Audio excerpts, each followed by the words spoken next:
Assalamualaikum warahmatullahi wabarakatuh. Berjumpa lagi dengan saya di Arvan Saputra Channel. Pada kesempatan hari ini saya akan memberikan informasi pencairan PKH dan BPNT ya di tahun 2023 ini. Nah, jadi akhirnya Ibu Risma telah membocorkan penyaluran PKH dan BPNT di tahun 2023 ini. Nah, kira-kira lewat kartu ATM KKS Merah Putih atau melalui kantor pos Indonesia lagi. Kalian simak video ini sampai selesai.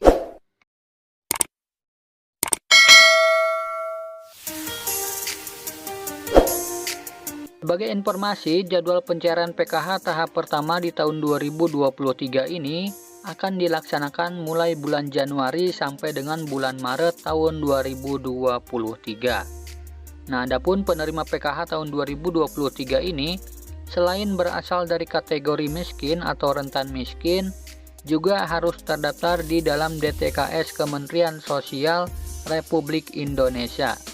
Nah, jadi setiap bantuan sudah ada ketentuannya ya, yaitu harus terdaftar di dalam DTKS atau Data Terpadu Kesejahteraan Sosial. Nah, bagaimana cara untuk daftar DTKS?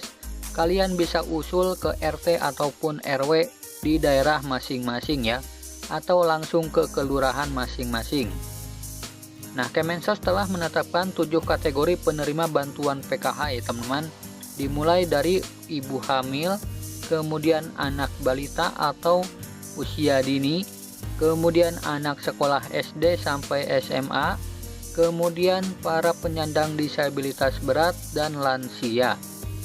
Nah, itu adalah komponen untuk yang akan mendapatkan bantuan PKH. Nah, dan perlu diketahui untuk pencairan PKH tahap pertama di tahun 2023 ini kemungkinan besar akan cair melalui rekening Bank Himbara atau melalui kartu ATM KKS Merah Putih, baik itu dari Bank BRI, BNI, Mandiri, BTN, dan BSI. Nah, jadi perlu diketahui ya teman-teman, untuk pencairan PKH tahun 2023 ini kemungkinan akan cair lewat kartu ATM KKS Merah Putih lagi, seperti yang sudah dijelaskan oleh Ibu Risma sebagai berikut. Izin Pak, tadi bilang katanya ada dana mengendap di Himbara, itu totalnya berapa kalau boleh tahu? Dan tadi Ibu bilang kalau untuk pos PT pos itu kan efektif tapi bayar. Menurut Ibu untuk mengendap itu dengan PT pos itu beda jauh atau enggak gitu Bu? Jadi lebih efektif yang mana? Kemudian tadi Bapak juga cerita kalau misalnya satu lagi PBI itu kan disabel tadi ada 100 juta dipastikan, itu berarti total yang mendapatkan difabel yang mendapatkan BPJS 100 juta. Oh belum? Oke. Terima kasih.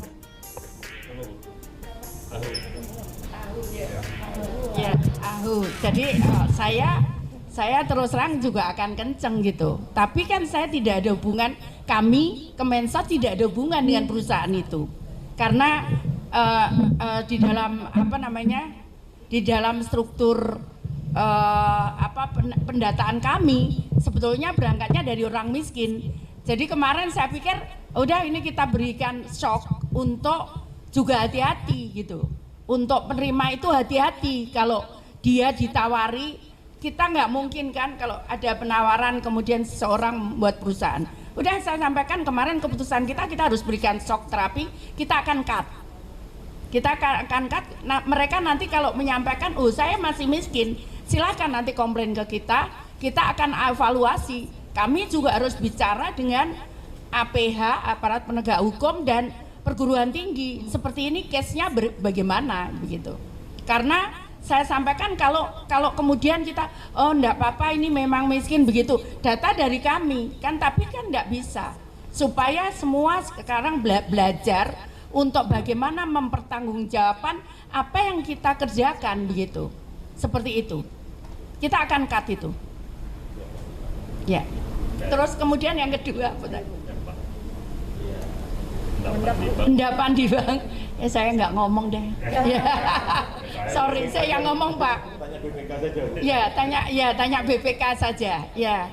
Nah, yang jelas kami juga nggak ada anggaran untuk sekarang ini untuk PT POS karena itu kemarin kita hanya yang anggarannya itu yang di atas gunung. Itu kemudian yang orang sakit, kemudian yang daerah terpencil. Jadi contohnya misalkan di Aceh ada Aceh Jaya ya, itu dia harus menggunakan perahu kalau ke sana. Kalau ngambil ke lewat ATM atau bank itu dia harus ngambil perahu yang ongkosnya jauh lebih besar dibandingkan bansos itu. Nah itu sekarang kita gunakan PT Pos kalau yang seperti itu.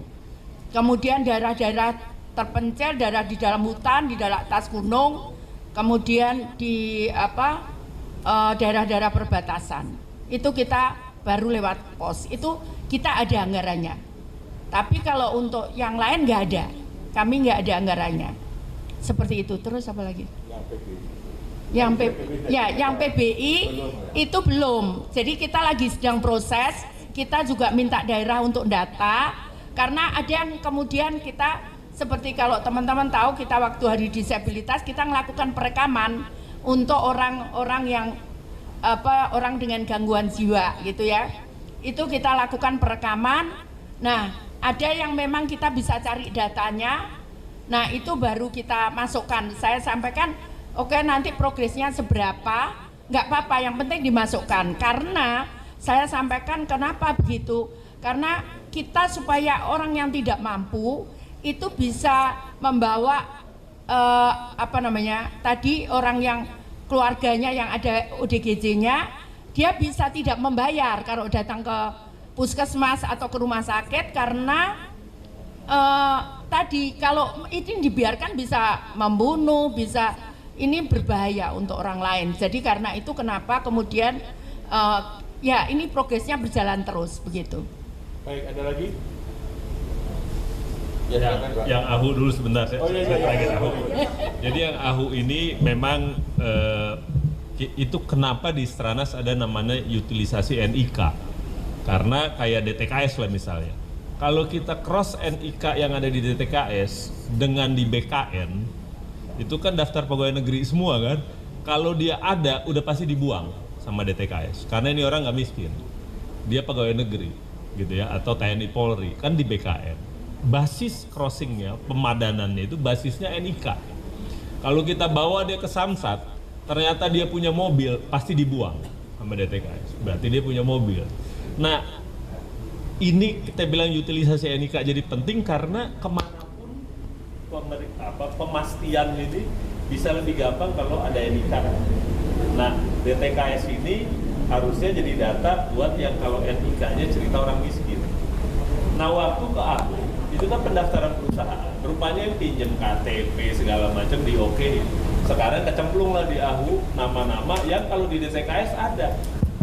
Menurut kami yang akan ke AHU minta diperbaiki karena memang ada program kita di sana bahwa nama-nama yang dimasukkan ini nggak terverifikasi. Jadi kalau ada kenapa-napa perusahaannya tanggung jawabnya dikejar, ini orang ternyata hanya orang yang bukan menjalankan perusahaan. Tuh, jadi ke AHU ya, jangan di sini gitu. Kalau di sini sih selama dia miskin ya sudah gitu kan. Soal namanya KTP-nya dipakai di sana ya, tapi dimungkinkan pemadanan itu karena ada NIK. Makanya kita mendorong pakai NIK. Sama kita bilang kalau penerima melon orang miskin ada NIK-nya. Kalau ada NIK-nya ada di DTKS, baru dia terima melon, misalnya begitu. Atau yang listrik juga kalau ada NIK-nya dicocokkan ke DTKS. Jadi DTKS itu pencocokan kedua untuk kriteria orang miskin. Saya pikir itu Bu ya. Baik. Mungkin saya bisa nambahkan sebentar ya. Jadi kemarin kan juga ada temuan PNS. Nah terus